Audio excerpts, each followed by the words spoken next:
হজ শুরুর পূর্ব মুহূর্তে আমাদের মা বোনদের পিরিয়ড শুরু হলে করণীয় কি? ইহরামের কাপড়ে নাপাক লেগে গেলে করণীয় কি? কোন সময় ওমরা করা মাকরু?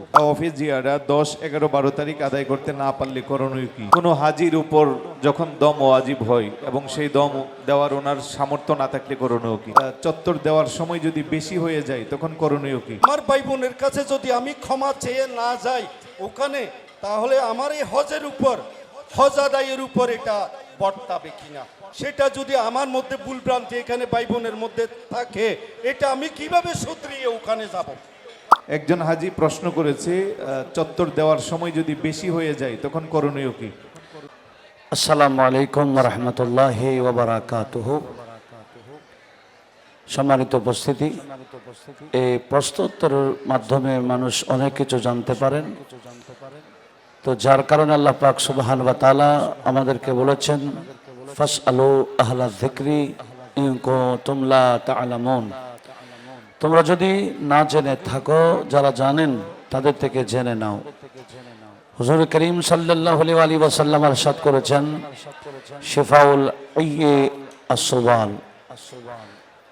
যা অজানা আছে, অজানার ক্ষেত্রে যারা জানার ব্যাপারে যারা দুর্বল, তাদের জানার সবলতা হচ্ছে সওয়াল করা, প্রশ্ন করা। এই প্রশ্নের মাধ্যমে মানুষ অনেক কিছু জানতে পারে। সেজন্য যারা যে অবস্থা আছেন, আমি অনুরোধ জানাবো যে প্রশ্নগুলো উপস্থাপিত হবে আমরা এগুলো লক্ষ্য করব। আল্লাহ পাক সুবহানাহু ওয়া তাআলা আমাদের সবাইকে এভাবে আমাদের দ্বীনি মাসাইলগুলো শেখার তৌফিক দিক, আমিন। কোন সময় ওমরা করা মাকরু? উমরা আমরা জানি বছরের মধ্যে 5টা দিন, আর এদিকে একেবারে হজের টাইম যেগুলো একেবারে 9, 10, 11, 12, 13 তারিখ পর্যন্ত এই 5 দিন উমরা করা হচ্ছে, শরীয়তে নিষেধ রয়েছে। যে ধন্যবাদ। অফিস জিয়ারা 10, 11, 12 তারিখ আদায় করতে না পারলে করণীয় কি? হ্যাঁ, এই টাইমের মধ্যে তাওয়াফ করে নেওয়াটা ফরজ। কেউ যদি এমনি ইচ্ছায় বা অবহেলায় এগুলো যদি আদায় না করে থাকে, তাহলে অবশ্যই দাম দিতে হবে। আর আমাদের মা বোনদের পিরিয়ড চলাকালীন ওই সময় যদি তাওয়াফ করতে না পারেন, তাহলে যখনই পবিত্র হবেন তখনই তাদেরকে তাওয়াফটা শেষ করতে হবে। এই ক্ষেত্রে কোনো কিছু করতে হবে না, কিছু জরিমানা দিতে হবে না, বা দম বা কোনো সদকা করতে হবে না। একজন হাজি প্রশ্ন করেছে, চত্বর দেওয়ার সময় যদি বেশি হয়ে যায় তখন করণীয় কি? বেশি হয়ে গেলে অজান্তে হলে কোনো সমস্যা নেই। ইচ্ছা করে কোনো চক্কর বেশি করে দেওয়া যাবে না। অজান্তে হয়ে গেলে কোনো সমস্যা নেই। জি ধন্যবাদ। ওযু ছাড়া তাওয়াফ করা যাবে কিনা? ওযু ছাড়া যদি তাওয়াফে জিয়ারতটা করে, অবশ্যই দম দিতে হবে। তাওয়াফের মধ্যে ওযু করা এটা ওয়াজিব। ওয়াজিব তরক হলে অবশ্যই দম দেওয়া হবে। অসতর্কতার কারণে ইহরাম অবস্থায় মাঝে মধ্যে মাথা ডেকে ফেললে করণীয় কি? জি, অসতর্কতার কারণে ইহরাম অবস্থায় মাঝে মধ্যে মাথা ডেকে ফেললে করণীয় কি? আচ্ছা, আমরা জানি চেহারা এবং মাথা খোলা রাখতে হবে। তো অসতর্কতার কারণে যদি মাথায় কাপড় থাকে বা টুপি দিয়ে ফেলে, এটার জন্য কিছু করতে হবে না। তবে অবশ্যই একদিন এক রাতের বিষয়ে কেউ যদি ঢেকে রাখে একদিন এক রাত, তাহলে অবশ্যই তাকে দম দিতে হবে। এর কম যদি হয় তাহলে সদকা করতে হবে। 2 আপনার যেটা আমরা সদকায়ে ফিতর যেটা বলি, অতটুকু সদকা করলে হয়ে যাবে। এমনি সামান্য সময় যদি ঢেকে যায়, এর মধ্যে কিছুই দিতে হবে না। জি ধন্যবাদ। আমাদের একজন হুজ্জাজ ইকরাম, যিনি আমাদের হাজি সাহেব, যিনি আমাদের সাথে এবছর হজ করবেন, ওনার একটা প্রশ্ন আছে, উনি সরাসরি ওনার প্রশ্ন। জি, আসসালামু আলাইকুম। জি ওয়ালাইকুম আসসালাম। আজকের এই আয়োজনকে আমি ধন্যবাদ জানাচ্ছি, এবং যিনি প্রশ্ন উত্তর দিবেন হুজুর আছেন, তা আমি বেশি লম্বা কথা বলছি না। এখানে অনেক হুজুরেরা অনেক কথা বলেছেন, অনেক নির্দেশনা বলেছেন, সবগুলো কথা কিন্তু মক্কা মদিনের জন্য। কিন্তু আমাদের হজে যাওয়ার আগে তো আমাদের কিছু প্রস্তুতি আছে। আমার প্রাত্যহিক জীবনে, আমার সংসার জীবনে, আমার ভাই বোনদের মাঝে, আত্মীয় স্বজনের মধ্যে আমার একটা প্রস্তুতি প্রয়োজন প্রত্যেক হাজিদের সরাসরিয়ত মতো কিভাবে আমরা প্রস্তুত হয়ে ওখানে যেতে পারি। হজের অর্থ হচ্ছে ক্ষমা চাওয়া, ক্ষমা আল্লাহর কাছে, সর্বশেষ কথা হচ্ছে ক্ষমা চাওয়া। এদিকে যদি আমার ভাই বোনের কাছে যদি আমি ক্ষমা চেয়ে না যাই ওখানে, তাহলে আমার এই হজের উপর, হজ আদায়ের উপর এটা বর্তাবে কিনা, আমি সেই প্রশ্নটা করতে চাচ্ছি। আর সেটা যদি আমার মধ্যে ভুলভ্রান্তি এখানে ভাই বোনের মধ্যে থাকে, এটা আমি কিভাবে শুধরিয়ে ওখানে যাব। ধন্যবাদ। আসসালামু আলাইকুম রহমতুল্লাহ। সম্মানিত হাজিকে ধন্যবাদ। আসলে আমরা জানি একটা হচ্ছে হক্কুল্লাহ আর একটা হচ্ছে হক্কুল ইবাদ। তো হক্কুল্লাহ এটা অবশ্যই আল্লাহ চাইলে আল্লাহ ক্ষমা করবেন, কিন্তু বান্দার হক এটা অনেক বড় বিষয়।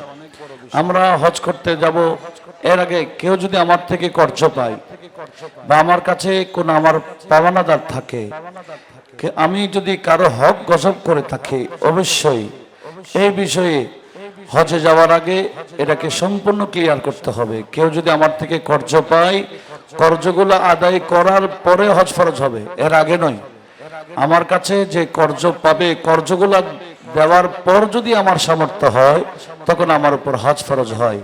সেজন্য কর্জ থাকলে কর্জ আদায় করে যেতে হবে। আর যদি আদায় না করে, যিনি কর্জ পাবেন ওনার থেকে অনুমতি নিয়ে বলে আমি হজ করে এসে আপনাকে পাওনাটা দিব, আপনি যদি অনুমতি দেন আমি হজে যেতে পারি, তখন ওনার থেকে অনুমতি নিয়ে যাবেন। এক ধরনের অনুমতি ছাড়া যাতে হজে না যান। আল্লাহর হক আদায় করার আগে বান্দার হকগুলো যাতে যথাযথভাবে আমরা পরিশোধ করি, সেদিকে অবশ্যই সজাগ করতে হবে, সজাগ থাকতেই হবে। জি ধন্যবাদ। অজু ছাড়া ছাই করা যাবে কিনা? ওযু করার ছাই এটা অবশ্যই মাকরুহ, তবে সওয়াব যতটুকু পাওয়ার কথা অতটুকু পাবে না। সেজন্য আমাদের উচিত ছাই অবস্থায় ওযু চলে গেলে মধ্যখানে ওযু করে এসে আমরা ছাইটা বাকি ছাইটা পরিপূর্ণ করব। মুজদালিফায় কতটুকু পরিমাণ সময় অবস্থান করলে ওয়াজিব আদায় হবে? আমরা জানি মুজদালিফার সময় ও উজুবের সময় শুরু হয় সুবহ সাদেক তুলু হওয়ার পর, ফজরের টাইম হওয়ার পর থেকেই মুজদালিফার মূল টাইম শুরু হয়। এর আগে রাত কাটানো সুন্নাহ। উজুবের টাইম শুরু হয় না, উজুবের টাইম শুরু হয় ওই দিন 10 তারিখ দিবাগত রাতের পরের দিন সকাল তুলু হলে, অর্থাৎ ফজরের নামাজের টাইম হলেই সেখানে অল্পক্ষণ যদি, অর্থাৎ ফজরের নামাজ পর্যন্ত যদি অবস্থান করে, এতটুকুতে ওয়াজিব আদায় হয়ে যাবে। কোনো হাজি কোরবানি দিতে অক্ষম হলে তার করণীয় কি? আমরা জানি হাজের উপর কোরবানি ওয়াজিব নয়, তবে দমে শুকর যারা তামাত্তু এবং কিরান করবেন, একসাথে উমরা এবং হজ আদায় করবেন, হয়তো আলাদা আলাদা নতুবা একসাথে, কিরান হোক তামাত্তু হোক, সেজন্য দমে শুকর দিতে হয়। দমে শুকর দেওয়াটা ওয়াজিব। আর কেউ যদি দমে শুকর দিতে না পারে, ওখানে 3টি রোজা রাখবেন, বাকি 7টি রোজা দেশে এসে রাখবেন। তবে 3টি রোজার মধ্যে 7, 8, 9 তারিখ রাখাটা উত্তম। এছাড়া জিলহজ মাসের চাঁদ উদিত হওয়ার পর থেকেই রাখতে পারে, তবে উত্তম হলো 7, 8, 9 তারিখ রাখা। জি ধন্যবাদ। আমি একটু ক্ষমা চেয়ে নিচ্ছি। ইহরামের কাপড়ে নাপাক লেগে গেলে করণীয় কি? যে অবশ্যই সেজন্য আমাদেরকে যারা হজে যাচ্ছেন, মহিলা হোক পুরুষ হোক, এই ব্যাগের মধ্যে আলাদা একটা অতিরিক্ত এহরামের কাপড় রাখাটা উত্তম। কারণ যদি নাপাক লেগে যায়, ওই নাপাক কাপড় দিয়ে আমি হজের কাজ শেষ করতে পারবো না, এটাকে অবশ্যই পাল্টাতে হবে। ওইটা পাল্টানোর জন্য হাতের মধ্যে অতিরিক্ত একটা এহরামের কাপড় রাখাটাই এটা সুন্দর কাজ এবং উত্তম কাজ। যে ধন্যবাদ। হজ পালনকারীর উপর দম কখন ওয়াজিব হয়? আমরা জানি কোনো ওয়াজিব তরক হয়ে গেলে ওনাকে দম দিতে হয়। ওয়াজিব তরক হয়ে গেলে বা কোনো তাকদিম তাখিরের বিষয় আছে, কেউ কোরবানি করার আগে মাথা মুন্ডা ফেলছে, হ্যাঁ, এটা একদম আগেরটা পরেরটা আগে নিয়ে আসছে। এই ওয়াজিবের মধ্যে তাকদিম তাখির করলে অথবা কোনো ওয়াজিব ছুটে গেলে অজান্তে, তাহলে সেক্ষেত্রে জবরের নোকসান বা জরিমানা স্বরূপ তাকে দম দিতে হয়। তাওয়াফ ও সাই করার সময় জুতা পরিধান করা যাবে কিনা? হ্যাঁ, আমরা জানি ওখানে যদি, এখন তো সেই জুতা পরিধান করার কোনো দরকার নেই, যে টাইলসগুলো লাগানো হয়েছে এগুলা যতই রোদের তাপ হোক না কেন, এগুলা গরম হয় না। ওখানে ওখানে জুতা পরিধান করার কোনো দরকার নেই। এটা আদবের খেলাফ, সম্পূর্ণ আদবের খেলাফ। জি ধন্যবাদ। ইহরাম অবস্থায় গোসল করা যাবে কিনা? হ্যাঁ, ওই বিশেষ করে আরফাতের ময়দানে এহরাম অবস্থায় গোসল করতে কোনো নিষেধ নেই। তবে ওই পুরুষরা যখন গোসল করবেন অন্তত নিচেরটা, যেটা ইজার বলা হয়, নিচের লুঙ্গির মতো যেটা পড়ে এটা থাকবে, লুঙ্গির মতো পরিবর্তন করবে। দেশে যেভাবে লুঙ্গি পরিবর্তন করে গোসল পরে ঠিক ওভাবেই, এখানে কোনো ঝামেলা নাই। নিচেরটা অবশ্যই রাখতে হবে। জি ধন্যবাদ। বিমানে নামাজের সময় হলে নামাজ আদায়ের বিধান কি? হ্যাঁ, ওয়াক্তের সম্মানের জন্য নামাজটা পড়ে ফেলবে, তবে পরবর্তীতে এটা নামাজটা যখন মক্কা বা মদিনা শরীফে যাবেন ওখানে ওই নামাজগুলো আবার ইয়াদা করে দিবেন। সেজন্য কজা করার কারণে বা কজা হবে না, এটা কজা হয়েছে বলে আল্লাহ পাক সুবহানাহু ওয়া তাআলার কাছে এটা গণ্য হবে না। হ্যাঁ, ওয়াক্তের সম্মানার্থে ওখানে পড়ে নেবেন, পরবর্তীতে আপন জায়গায় গিয়ে ওটাকে আবার দোহরাই দিবেন বা ইয়াদা করে নেবেন। জি ধন্যবাদ। এবার যে অত্যন্ত গুরুত্বপূর্ণ একটি প্রশ্ন, বিশেষ করে আমাদের সম্মানিত মা বোনদের জন্য। হজ শুরুর পূর্ব মুহূর্তে আমাদের মা বোনদের পিরিয়ড শুরু হলে করণীয় কি? হ্যাঁ, এহরাম পরিধানের পরে যদি পিরিয়ড শুরু হয়ে যায়, ওনারা মক্কা শরীফে গিয়ে এহরাম অবস্থায় থাকবেন। এমনকি পরিষ্কার হজে যদি মিনাতে চলে যেতে হয় চলে যাবেন, আরফাতেও চলে যাবেন, মুজদালিফায় চলে যাবেন, রমিও জামারত করবে, সব করবে, কিন্তু তাওয়াফে জিয়ারতটা করবেন না। তাওয়াফে জিয়ারতটা করবেন পবিত্র হওয়ার পর। আর ইনাদের জন্য ওই 3 দিনের মধ্যে কোনো সীমাবদ্ধতা নাই। উনি যখনই পবিত্র হবেন তখনই তাওয়াফে জিয়ারতটা করে হজের কাজ সম্পন্ন করবেন। জি ধন্যবাদ। আর কোনো মহিলা, কোনো মা বোন যদি ডাক্তারের পরামর্শে, ঔষধের মাধ্যমে যদি পিরিয়ডটা বন্ধ করে রাখতে পারেন, শরীয়তের মধ্যে কোনো নিষেধ নাই। তবে ডাক্তার এর পরামর্শ নিয়ে শরীরের কোনো ক্ষতি যাতে না হয় সেদিকে লক্ষ্য রাখতে হবে। জি ধন্যবাদ। কোনো হাজি মক্কায় পৌঁছার পর হঠাৎ করে অসুস্থ হয়ে পড়লে ওই মুহূর্তে করণীয় কি? হ্যাঁ, অসুস্থ হয়ে গেলে এহরাম অবস্থা থাকবে, চিকিৎসা চলবে। উনি যখনই সুস্থ হবেন তখন তাওয়াফ করে সাই করে উমরাটা শেষ করবেন, তবে এহরামটা খুলবেন না। মহিলা হাজিদের ওজু সম্পর্কে দিক নির্দেশনা কি? হ্যাঁ, আমাদের মা বোনদের অনেক মা বোনরা এটা লক্ষ্য করে না যে ওনাদের ওজু যত্র যাতে ওজু না করেন। ওনারা বিশেষ জায়গায়, মা বোনদের বিশেষ হাম্মাম আছে, ওনাদের ওজুখানা আছে, ওখানে ভিতরে যাতে ওনারা ওজু করেন, যত্র তার সামনে যাতে ওজু না করেন, সেদিকে অবশ্যই সর্বোচ্চ সতর্কতা অবলম্বন করতে হবে। জি ধন্যবাদ।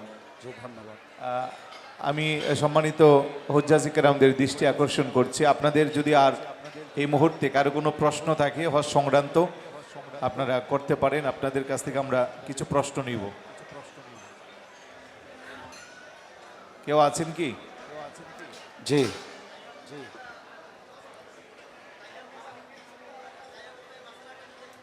তায়াম্মুম। হ্যাঁ, তায়াম্মুম বলতে যিনি পানি ব্যবহার করতে পারবেন না তার জন্য। যিনি পানি ব্যবহার করতে পারবেন উনি কখনো তায়াম্মুম করতে পারবেন না। হ্যাঁ, আমাদের দেশে অনেকে সে বিমানের মধ্যে তায়াম্মুম করেন। এখানে বর্তমানে বিমানে তায়াম্মুম করার কোনো প্রয়োজন নেই, সেখানে পর্যাপ্ত পানি থাকে। ওখানে আপনার হাতে হয়তো এরকম মিনারেল ওয়াটার থাকে, এখানে বিমানেও পানি থাকে। বর্তমানে তায়াম্মুম করার কোনো প্রয়োজন আছে বলে মনে করি না। হ্যাঁ, কেউ যদি পানি ব্যবহার করতে অক্ষম অসুস্থতার কারণে, তখন ওনার জন্য তায়াম্মুম করতে হয়। সে তায়াম্মুমের জন্য উনি যদি পানি ব্যবহার করতে না পারেন, ওনার উচিত সঙ্গে তায়াম্মুমের ওই মাটিগুলা যাতে নিয়ে থাকেন, ওখান থেকেই উনি তায়াম্মুমটা করবেন। যে ধন্যবাদ। কোনো হাজির উপর যখন দম ওয়াজিব হয় এবং সেই দম দেওয়ার ওনার সামর্থ্য না থাকলে করণীয় কি? দম যদি ওয়াজিব হয় তাহলে অবশ্যই ওনাকে দম দিতে হবে।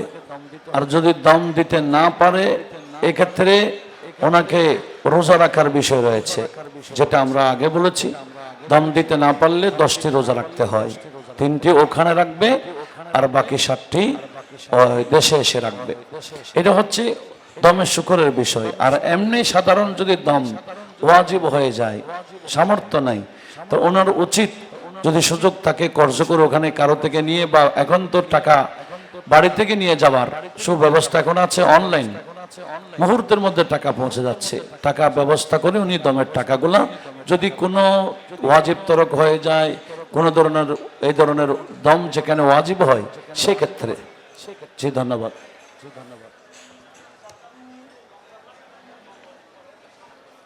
রমজান মাসে, জি রমজান মাসে যদি কারো উপরে দম ওয়াজিব হয় তার করণীয় কি?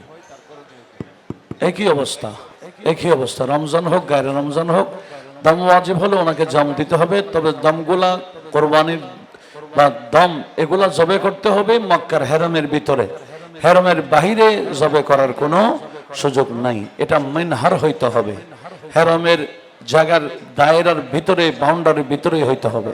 জি ধন্যবাদ।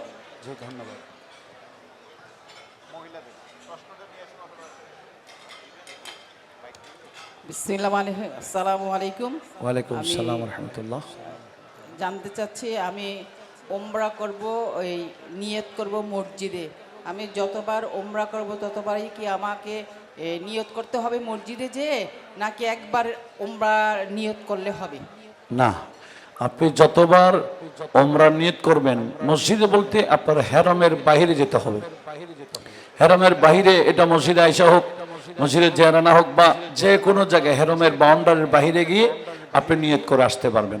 সেখানে মসজিদে আয়েশা যাইতে হবে এরকম কোনো কথা না। যেদিকে আপনার সুযোগ হয়, যেটা হেরমের বাহিরে, হেরমের বাহিরে হিলে গিয়ে আপনাকে নিয়ত করে আসতে হবে, 2 রাকাত নামাজ পড়ে ওমরার নিয়তটা করে আসতে হবে। প্রতিবারেই?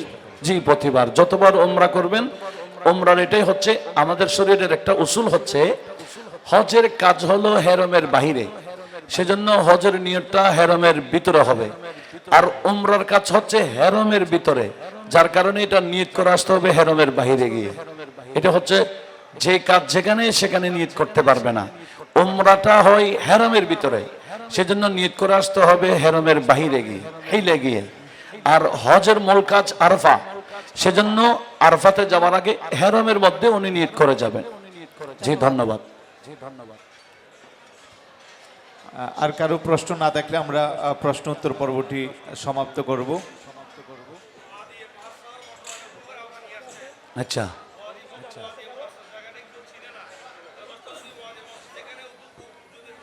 ওকুফ হবে না। এখানে হচ্ছে 2টা জায়গা, একটা বতনে ওরনা, বতনে ওরানা বলা হয়, আর ওয়াদি মুহাসসার। এই 2টা জায়গা নিষিদ্ধ জায়গা, হাদিসে পাকে নবীজি নিষেধ করেছেন। জায়গাটা কিন্তু চিহ্নিত আছে, এরপরে অনেকে না বুঝে সেখানে অবস্থান করে রাখেন। এক্ষেত্রে আমাদের হাজিদের উচিত মুআল্লিমদের সম্পন্ন ওনাদের থেকে জেনে নিয়ে উকুফ করার ক্ষেত্রে মুজদালিফা এবং আরাফায় উভয় ক্ষেত্রে আমাদেরকে ওই জায়গাগুলো চিহ্নিত করতে হবে।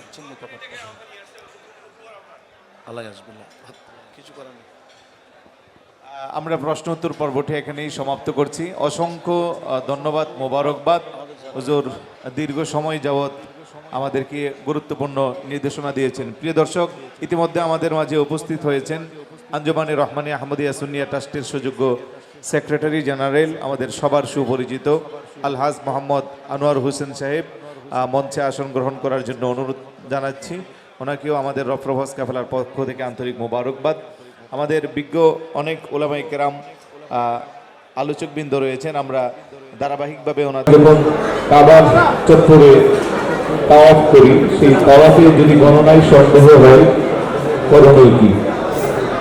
যে আমাদের তাওয়াফ অবশ্যই 7 চক্করে এক তাওয়াফ হয়, সেজন্য আমাদের উচিত অন্তত তাসবিহ হচ্ছে 7টি দানা, 7 দানার তাসবিহ যদি আমরা হাতে রাখি এবং প্রতি চক্করের পর এক একটা দানা যখন আমরা গণব, এটা খুব সহজ পদ্ধতি। আর আরেকটা বিষয়, সেটা হচ্ছে কাফেলার পক্ষ থেকে যে প্রতিটা চক্করের দোয়াগুলো আছে, আমরা যদি এভাবে দোয়া এর মাধ্যমে চক্করগুলো শেষ করি, এই চক্করের মধ্যে আর সন্দেহ সৃষ্টি হবে না। হ্যাঁ, চক্করের মধ্যে যদি সন্দেহ সৃষ্টিও হয়ে যায়, তাহলে আমাদেরকে দেখতে হবে আমার প্রবল ধারণা কোনটি, আমি কয়টা চক্কর দিয়েছি, আমার প্রবল ধারণা যেদিকে সেদিকেই আমাকে ব্যবস্থা করতে হবে। আমি মনে করছি আমার চক্কর 5টি হয়ে গেছে, এটা আমার প্রবল ধারণা, এটাই গণ্য হবে। জি, ধন্যবাদ।